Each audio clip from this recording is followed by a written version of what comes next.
Masa kampanye pemilu 2024 belum dimulai, tapi partai politik hingga baca pres sudah mulai menebar janji. Bakal calon presiden dari Gerindra, Prabowo Subianto misalnya, saat berpidato politik di acara konsolidasi pemenangan Partai Bulan Bintang di Padang, Sumatera Barat, dia mengumbar sejumlah janji jika menang di Pilpres 2024. Di antaranya pemberian makan siang dan susu gratis untuk siswa di sekolah negeri, swasta, pesantren, anak-anak balita, hingga bantuan gizi untuk ibu-ibu hamil.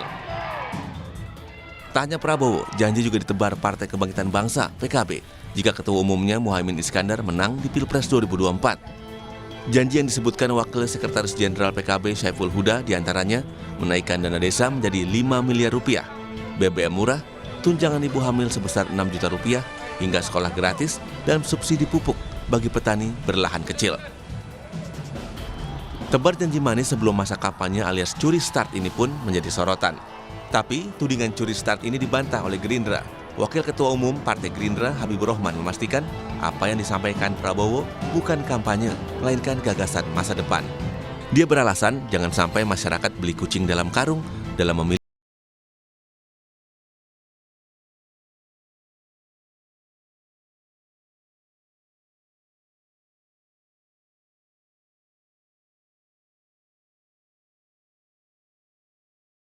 Dan susu gratis untuk masyarakat, untuk siswa tepatnya, itu bukan sebuah kampanye karena memang Pak Prabowo belum ditetapkan sebagai capres.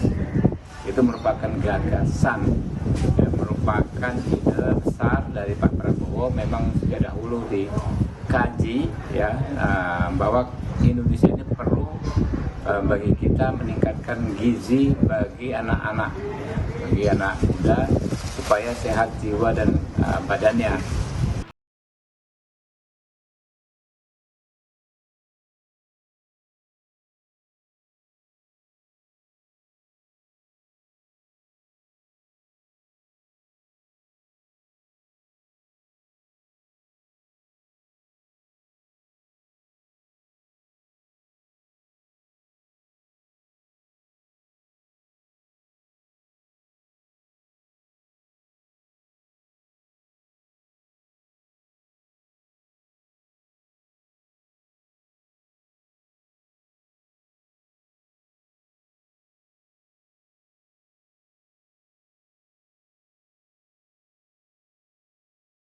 Masa kampanye pemilu 2024 belum dimulai, tapi partai politik hingga bakal calon presiden sudah mulai menebar janji. Alasannya sosialisasi agar publik kenal dan jangan sampai istilahnya membeli kucing dalam karung gitu. Nah, benarkah seperti itu?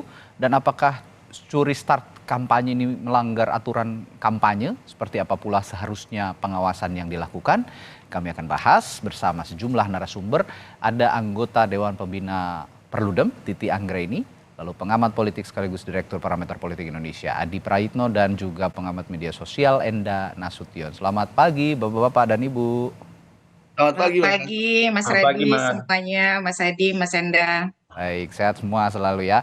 Nah, saya akan mulai dari Mbak Titi dulu sebagai peneliti pemilu dan pemerhati pemilu yang sudah lama dari pemilu ke pemilu. Ini kan nggak pertama kali terjadi sebenarnya ya Mbak Titi, dan ini sudah terus berulang. Tapi alasan-alasan dari bakal capres dan juga partai politik ini kan sosialisasi gitu yang dilakukan, ini sosialisasi untuk mengemukakan gagasan seperti yang saya singgung di awal tadi, supaya masyarakat tidak beli kucing dalam karung. Nah, bagaimana Anda menjelaskan soal ini? Pertama, untuk 2024 memang ada fenomena yang tidak terdapat pada 3 pemilu terdahulu, Mas Radi. Di mana masa kampanye kita ini dipangkas waktunya sedemikian rupa. Kalau pada 2009 untuk pertama kali pemilu kita itu durasinya panjang sekali, sampai 9 bulan. Lalu kemudian 2014, 2019 juga sama. Jadi bahkan di 2019 waktu kampanye memang lebih pendek dari pemilu sebelumnya, hanya 6 bulan 3 minggu. Sekarang 2024 itu hanya 75 hari. Jadi bayangkan, pemilunya kompleks, rumit, besar, yang dipilih ada 5 posisi, masa kampanyenya hanya 75 hari. Tetapi penetapan partai politik peserta pemilu itu sudah dilakukan sejak 14 Desember 2022. Ini yang agak lucu Sekarang sebenarnya. betul, logika saja deh, partai politik sudah ada, Heeh. lalu proses pencalonan sudah berlangsung sejak bulan Mei. Apa iya mereka diam-diam saja? Kan tidak ya, Ya. begitu. Nah, jadi di situ memang yang menjadi salah satu pemicu mengapa kemudian ada upaya-upaya untuk memanfaatkan masa jeda antara penetapan partai politik peserta pemilu dengan masa kampanye untuk melakukan apa yang mereka sebut dengan sosialisasi politik. Ya. Dan sosialisasi politik itu memang dimungkinkan menurut peraturan KPU nomor 15 tahun 2023. Tapi sayangnya memang ada ruang-ruang gelap yang tidak bisa dijangkau.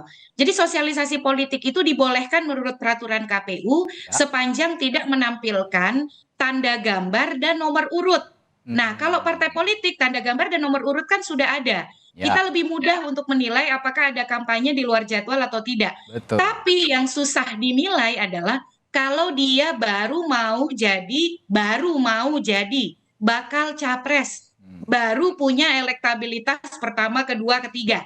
Peserta pemilu juga bukan, diusung partai politik didaftarkan ke KPU juga belum. Jadi ruang abu-abu itu yang sekarang terutama di Pilpres dimanfaatkan untuk mendongkrak elektabilitas dan makin mengokohkan keberadaan mungkin posisi tawar juga di partai politik. Dan itu memang di dalam peraturan atau perundang-undangan kita kalau pendekatannya sekedar legalistik formal ya tidak bisa dijangkau kecuali soal moralitas politik, itikat baik dan seterusnya. Itu baru bicara soal ruang yang aturan main. Yang kedua soal pendanaan. Nah, soal pendanaan ini lebih sedih lagi karena dana kampanye atau dana-dana yang keluar untuk kepentingan tadi ya, membangun sosialisasi politik, mengokohkan kehadiran dan eksistensi politik di masyarakat, itu tidak bisa ditagih oleh masyarakat. Karena dana kampanye kita itu hanya pendanaan selama masa kampanye. Jadi di situ yang memang menurut saya masyarakat juga harus jeli untuk menilai apakah misalnya masyarakat kita, para calon kita ini patuh atau tidak pada aturan main yang sudah dibuat. Yang kedua, apakah para calon atau aktor politik ini terbuka, akuntabel soal dana-dana yang mereka keluarkan di luar periode atau masa kampanye. Dan yang terakhir ke depan menurut saya tidak boleh lagi nih masa kampanye pendek seperti ini. Karena bagi saya sebagai pegiat pemilu mudaratnya lebih banyak daripada manfaatnya. Sepakat, karena apa artinya 75 hari orang waktu yang panjang saja kadang kita merasa tidak cukup untuk menilai, memilah-milah mana yang paling baik yang harus kita pilih begitu. Nah ini seharusnya memang ada penyelenggara pemilu yang bisa menjawabnya pagi hari ini. Tapi kita akan ke Mas Adi juga nih. Mas Adi, tapi saya ingin bertanya nih soal memangnya curi start kampanye ini yang dilakukan, ya katakanlah curi start begitu ya, meskipun masih ambigu juga ini dikatakan curi start atau tidak gitu. Tapi memangnya ada pengaruh kepada opini atau pengenalan masyarakat terhadap kandidat di pemilu saat ini, Mas Adi? Ya, saya kira dua hal, Mas. Pertama, dalam politik itu tidak pernah dikenal dengan istilah curi start. Jadi sepanjang calon presiden itu belum diputuskan secara definitif oleh KPU sebagai kontestan, maka sepanjang itu juga dia itu mampu dan bisa melakukan apa saja untuk mengidentifikasi dirinya sebagai sosok yang paling mungkin bisa melakukan pendekatan kepada rakyat. Makanya kemudian isu-isu yang disampaikan oleh setiap calon yang potensial maju ini kan sebenarnya tidak lebih dari sebatas jualan politik ya.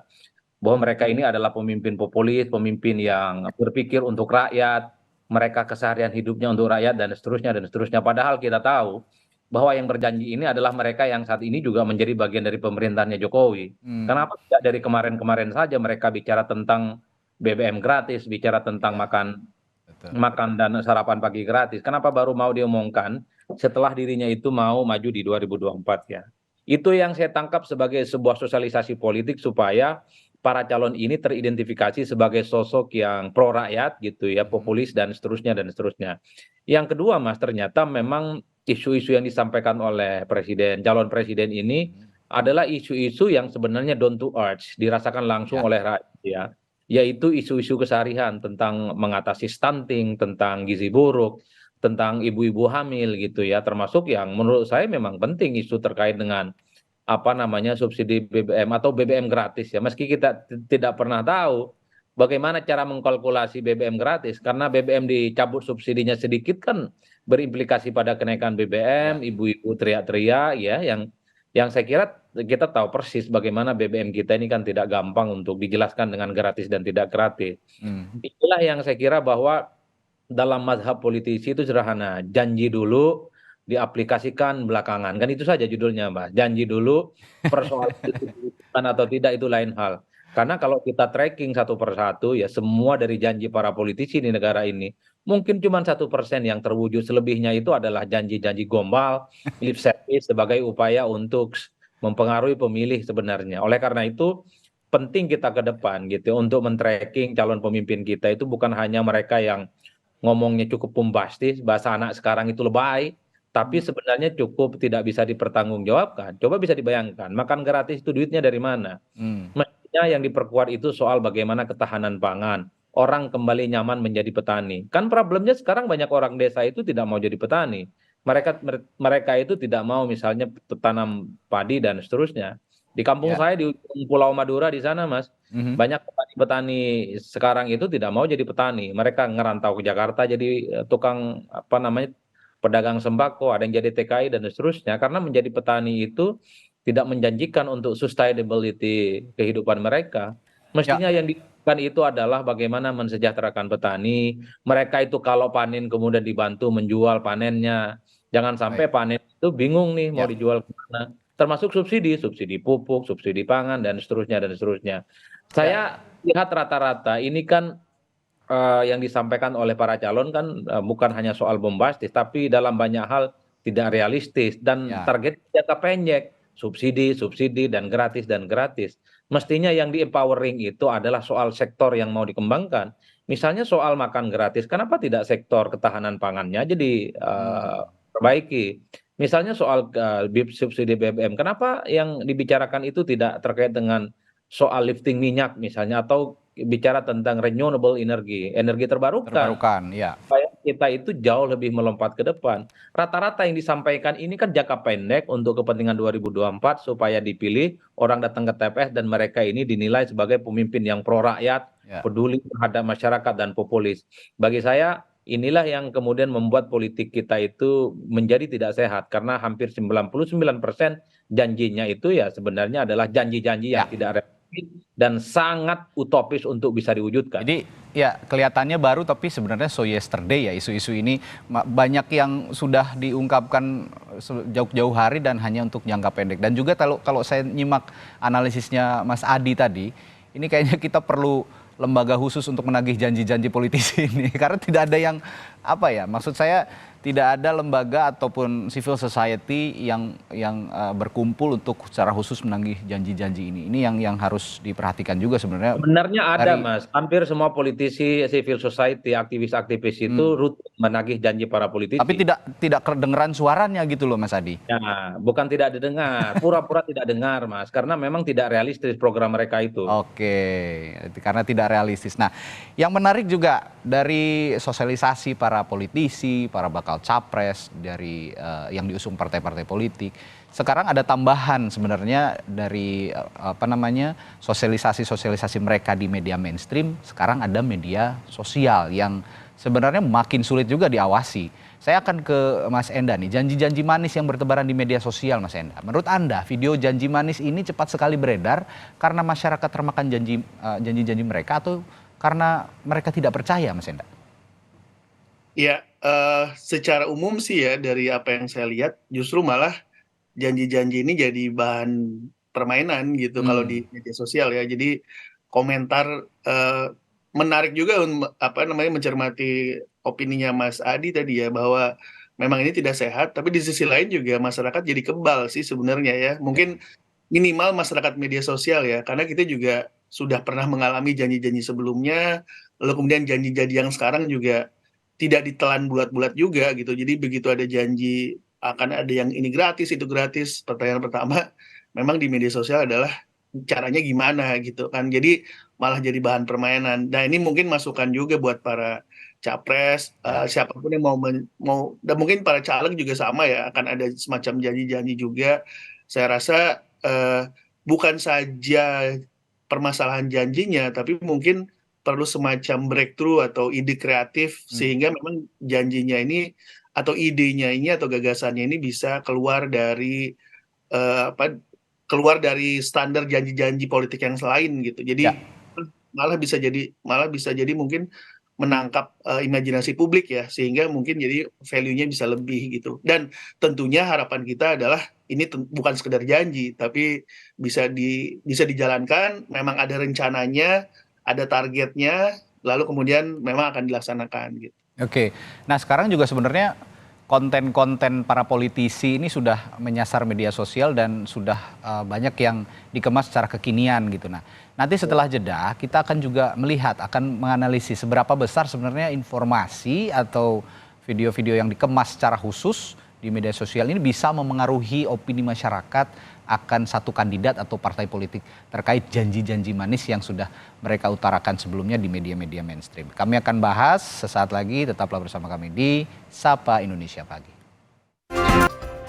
Masih membahas janji-janji manis partai politik atau politisi dan juga bakal capres di sekarang, di masa-masa sekarang yang notabene belum masuk masa kampanye. Apakah ini menjadi pelanggaran? Kemudian kita bahas masih bersama 3 narasumber, ada Mbak Titi Anggraini dari Perludem, ada Mas Adi Praitno, pengamat politik, dan juga Mas Enda, pemerhati media sosial, Mas Enda Nasution. Tadi saya sebelum jeda sempat nanya ke Mas Enda juga nih. Nah, kalau di janji-janji manis yang bertebaran di media sosial, ini seberapa besar Anda melihat pengaruh informasi video di media sosial ini mempengaruhi opini masyarakat akan satu kandidat? Nah, kan sekarang sudah dikemasnya juga banyak nih, sama tim media sosial mereka udah dikemasnya itu secara kekinian. Nah, itu seberapa besar sih bisa mempengaruhi opini masyarakat sebenarnya di media sosial? Nah, media sosial ini menarik, apalagi dalam konteks sekarang ya, karena pertama memang segmen masyarakat muda ya, dari milenial, Gen Z, Gen X juga sudah menggunakan. Apalagi kalau kita lihat per platform, dari yang sangat muda misalnya di TikTok, Instagram, lalu juga yang lebih senior di Facebook juga masih sangat ramai. Apalagi ya ada juga media dalam tanda kutip sosial, walaupun sebenarnya lebih ke aplikasi instant messaging yang kita nggak bisa track sama sekali ya, seperti WhatsApp gitu. Ya. Nah jadi media sosial ini selain media yang murah, tapi juga memang interaktif ya, sehingga bukan hanya sekedar satu arah informasi yang kita bisa dapat, tapi juga kita bisa bersuara. Nah ini akhirnya kemudian menjadi semacam kanal media, kanal informasi yang butuh pengelolaan sendiri dan memang sangat berpengaruh. Walaupun memang kita juga perlu melihat segmen audiens yang mau dikejar gitu ya. Dalam arti kalau kita nggak bisa membagi atau agak butuh pengelolaan lebih untuk membagi. Kalau kita bicara elektoral gitu ya, karena kan media sosial hampir seluruhnya bisa terekspos secara nasional, sedangkan mungkin dalam bahasa politik atau dalam bahasa kampanye kadang-kadang ada elektoral atau teritori tertentu yang memang perlu pendekatan lebih banyak. Jadi memang untuk menjawab tadi Mas, artinya besar karena memang dalam setahu saya nih, nanti mungkin kalau dikoreksi ada sekitar berapa 25-30% pemilih yang memang belum menyatakan siapa gitu ya. Jadi masih mengambang begitu, range-nya segitu memang. Inilah kantong suara yang memang sedang dikejar dan coba di-tap in dengan berbagai cara, baik secara substantif pesan maupun juga secara gaya ya atau style gitu. Jadi mana yang lebih accessible, mana yang mungkin lebih menarik untuk anak muda terutama, mana yang kemudian lebih nyambung, itu yang akhirnya jadi diperjuangkan dengan kuat dalam rentang waktu beberapa hari ke depan ini gitu. Ya, dan data itu tadi yang Mas Enda bilang 25% sampai 30% yang belum menentukan pilihan atau mengarahkan, masih mengamati lah ya, pemilih mengambang itu rata-rata memang masyarakat atau pemilih modern yang saat ini masih mencermati, yang juga mayoritas mengakses media sosial dibandingkan media-media mainstream lainnya. Nah, biasanya media mainstream ini justru pemilih-pemilih tradisional begitu. Nah, saya akan ke Mas Adi. Mas Adi begini, beberapa orang atau beberapa pihak yang ya katakanlah sekarang sudah curi-curi sosialisasi itu kan sebenarnya ada di lingkaran pemerintahan ya. Dari mulai Pak Prabowo saat ini menjabat sebagai Menhan, dan juga Muhaimin Iskandar, partainya juga pendukung pemerintahan saat ini dari PKB, yang dia juga seorang pimpinan MPR, belum lagi beberapa waktu sebelumnya juga kita pernah lihat Mas Gibran, wali kota Solo yang juga notabene anaknya Pak Jokowi juga ikut nempelin stikernya Mas Ganjar nih kan, sosialisasi begitu. Nah, apakah kalau Anda lihat ini karena mereka merasa punya power, terus akhirnya dengan PD-nya untuk sosialisasikan gagasan lah yang bilang mereka gagasan atau seperti apa Mas Adi? Ya sebenarnya secara prinsip soal sosialisasi politik itu kan tidak kenal ruang dan waktu dan tidak kenal dalam batas-batas apakah dia menjadi bagian dari koalisi pemerintah ataupun oposisi. Ya. Sosialisasi ini kan sebenarnya bagian dari campaign supaya mampu melakukan penetrasi, afiliasi kepada publik sebagai sosok yang menurut mereka akan dipilih, Mas. Kan biasanya campaign itu ada dua, serangan udara dan serangan darat. Ya. Isu-isu yang disampaikan oleh para calon presiden ini kan bagian dari jualan isu di level udara. Mereka biasanya mengamplifikasi melalui media sosial, media mainstream, kemudian melalui diskusi-diskusi dan seterusnya, termasuk misalnya melalui opinion maker yang mereka hire ya sebagai bagian dari kepentingan mereka. Tapi ingat ya bahwa masyarakat kita itu tidak melulu menjadikan pilihan politisnya dalam menentukan preferensi di TPS misalnya berdasarkan isu-isu yang berkembang. Karena masyarakat secara umum sudah terbiasa dikibuli, sudah terbiasa dengan janji-janji yang sebenarnya cukup bombastis dan tidak benar realistis. Ya. Dari dulu kan bicara tentang subsidi BBM murah, tentang pendidikan dan akses terhadap kesehatan dan pendidikan yang gampang dan seterusnya. Dan publik juga tahu di dunia kesehatan misalnya agak semeraut sampai sekarang. Oleh karena itu saya ngomong, kenapa harus nungguin jadi calon presiden bicara yang seperti ini? Rasa-rasanya mereka ini hanya ingin jadi malaikat di 2024. Bagaimana misalnya PKB sepanjang 10 tahun menjadi bagian dari koalisinya Jokowi, mengapa tidak bicara tentang soal BBM gratis bagi mereka yang punya sepeda motor misalnya? Kenapa itu tidak disampaikan oleh Pak Jokowi sebagai sebuah kebijakan yang menurut saya penting untuk dieksekusi, ataupun Prabowo Subianto yang belakangan sangat Jokowi gitu ya, bahkan Jokowi dari Jokowi, kenapa tidak bicara tentang ada program makan gratis buat anak-anak yang kemudian dipersiapkan sebagai generasi bangsa? Kenapa harus nunggu jadi calon presiden? Ini yang saya kira menurut saya paradoks ya. Satu sisi mereka ini adalah orang-orang dalam, tapi pada saat yang bersamaan mereka ini dalam tanda kutip hanya terkesan memang menyampaikan kepada publik sebagai sebuah narasi politik bahwa seakan-akan mereka ini adalah pemimpin yang pro rakyat. Kalau bicara ini itu adalah kubu oposisi, tidak terafiliasi dengan pemerintah, ya saya kira mungkin dianggap sebagai terobosan yang layak untuk diperhatikan. Tapi karena yang bicara itu orang dalam, menjadi koalisinya Jokowi, partai-partai yang saya kira cukup dekat dan bisa bisik-bisik langsung, bicara langsung dengan presiden, ya orang menganggap ini hanya sebatas lip service,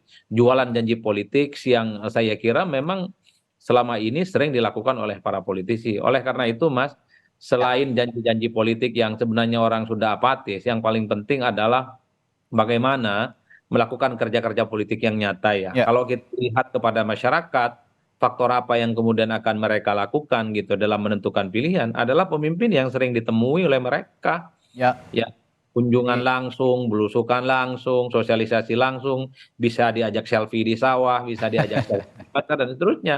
Memang masyarakat kita itu pendek. Betul bahwa misalnya Gen Z itu adalah mereka yang engage dalam media sosial. Betul pemilih pemuda kita itu hampir 60% di 2024. Tapi setahu saya mereka main medsos itu bukan untuk tahu bagaimana pemimpin itu bicara politik, bicara tentang kampanye. Mereka ini adalah main media sosial, cari teman gitu ya, huru-hara. Dan yang paling penting adalah cari pekerjaan, bukan yang lainnya.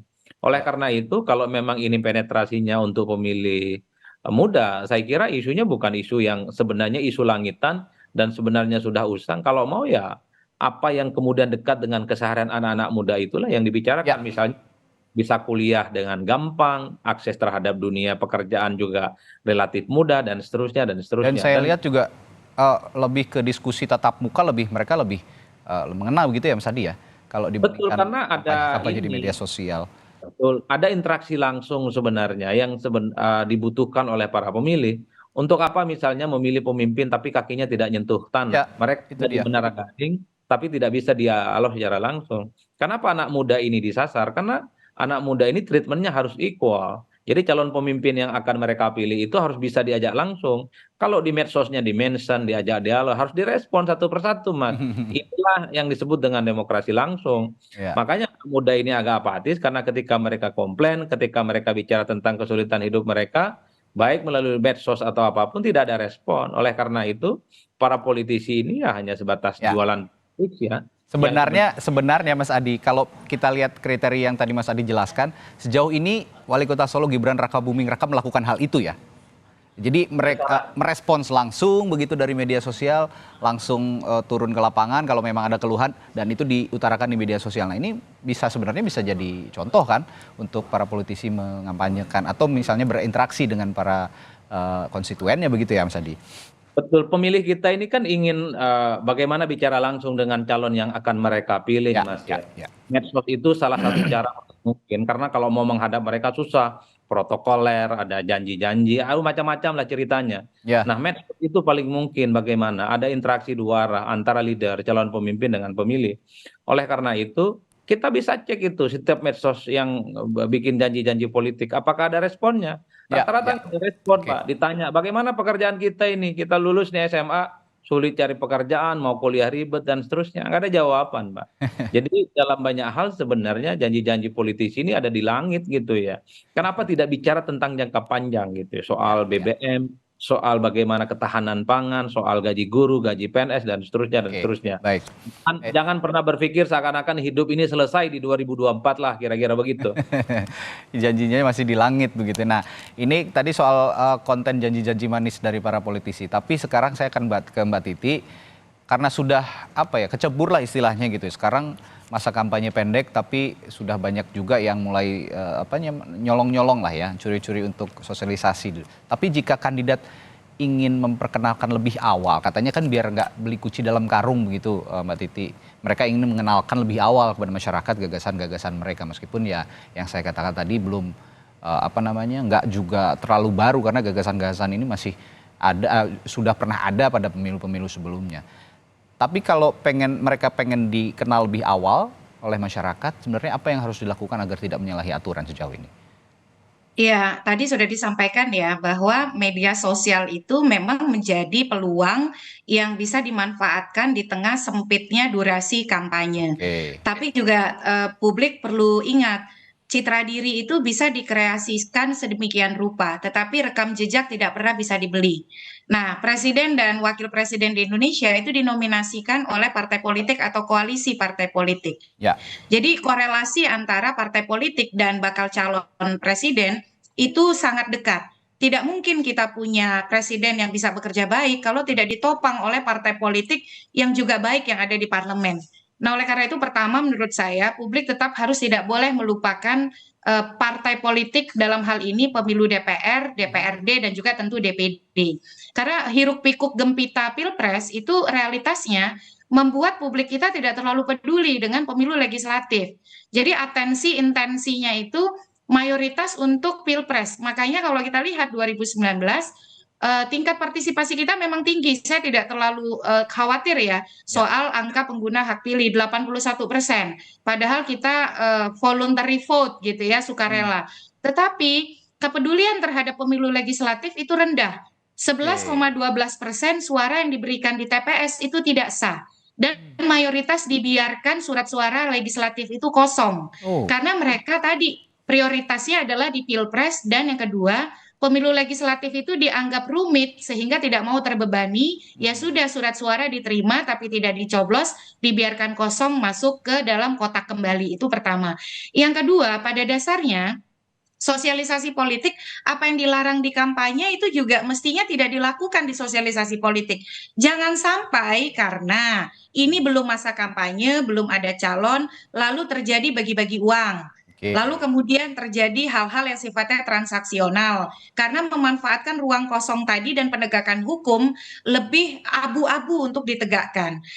Dan juga yang menjadi penting adalah di media sosial itu tadi ya 1000 janji, 1.000.000 janji bisa disampaikan. Tapi rekam jejak itu tidak pernah bisa terbeli. Nah, bagaimana sejak awal kita juga media, masyarakat sipil, dan juga kontestan mengarahkan hal-hal yang pendekatannya itu substantif selain tadi dialog, ruang yang sifatnya diskursus, tanya jawab, tatap muka, tetapi juga mengajarkan hal-hal bagaimana mengajak pemilih kita untuk cermat meneliti rekam jejak. Jadi ini juga membentengi klaster pemilihnya dia supaya tidak bisa mudah ditipu oleh narasi-narasi yang karena kebutuhan itu kan realistisnya di depan mata tuh hari ini. Ya. Orang butuh BBM gratis, ya itu dibutuhkan saat ini juga. Makan gratis juga dibutuhkan saat ini juga. Tetapi kan bagaimana membuat konstituen dia supaya tetap loyal, tetap logis, itu kan perlu dibantu oleh peserta pemilu. Kalau Mas Adi itu selalu ngomong, perhatikan rekam jejak, kapasitas calon, kemampuan partai untuk merealisasikan. Tetapi kan hal yang sama harusnya itu keluar dari partai politik, keluar dari pasangan calon yang harus juga memelihara loyalitas logis dari konstituennya gitu. Baik, baik Mbak Titi. Nah ini untuk penutup juga saya akan ke Mas Enda. Tadi Mbak Titi juga sempat menyinggung soal pileg yang sebenarnya rumit dan akhirnya masyarakat banyak yang akhirnya abai terhadap surat suara di pemilihan legislatif begitu. Nah kalau demikian Mas Enda, saya ingin menanyakan juga kalau di media sosial, jadi sekarang itu yang banyak promo, yang banyak sosialisasi, lebih banyak caleg-caleg atau bakal capres atau cawapres Mas Enda? Nah, ini juga memang agak disayangkan ya, karena memang yang paling kedengaran justru pertarungan capres memang yang paling menarik perhatian gitu. Tapi dari sisi calonnya sendiri harusnya memang lebih ditingkatkan ya karena gini. Ini mungkin bukan fenomena di media sosial aja, tapi secara menyeluruh. Kita juga sama-sama tahu caleg juga punya kelas gitu ya. Ada kelas yang DPR RI biasanya punya modal dan punya kemampuan lebih tinggi misalnya dibandingkan dengan yang di DPRD tingkat 2, apalagi di tingkat 1 maupun di tingkat 2 gitu. Jadi kalau kampanye secara tradisional atau secara biasa saja, walaupun sebenarnya areanya lebih kecil ya, sehingga mungkin logikanya biayanya harusnya lebih sedikit gitu. Tapi itu pun karena masih calon dan mungkin bukan nomor pasti, itu pun agak dalam tanda kutip malas dilakukan gitu ya. Apalagi ketika kemudian mencoba berdiskusi lewat media sosial, pasti sudah tertutup dengan kampanye capres lebih dahulu. Nah, cuma saya melihat ada opportunity juga bahwa memang di satu sisi ya kampanye itu kan begitu-begitu aja gitu, desain tuh begitu-begitu aja, semua baligo, semua spanduk itu ditampilkan sama. Kalau dalam teori komunikasi kita ada bilang bahwa kalau kita sudah sering lihat iklan yang sama, itu tuh dengan otomatis kita akan mengignore pesan itu gitu. Nah, itu yang mungkin perlu dihindari dan perlu ada breakthrough keluar ya, punya unique position untuk masing-masing caleg, terutama mungkin kalau capres atensinya sudah banyak gitu. Tapi kalau caleg, kalau kita cuma satu di antara 1.000 orang yang menampilkan wajah dan dengan partainya, gimana audiens, apalagi anak muda sekarang mau melihat kita gitu. Jadi ini mungkin pesan untuk para caleg, saya rasa ada kesempatan, ada opportunity untuk breakthrough di media sosial ataupun di media, di ruang nyata gitu ya. Tapi banyaklah ini opportunity yang bisa diolah di situ sebenarnya gitu.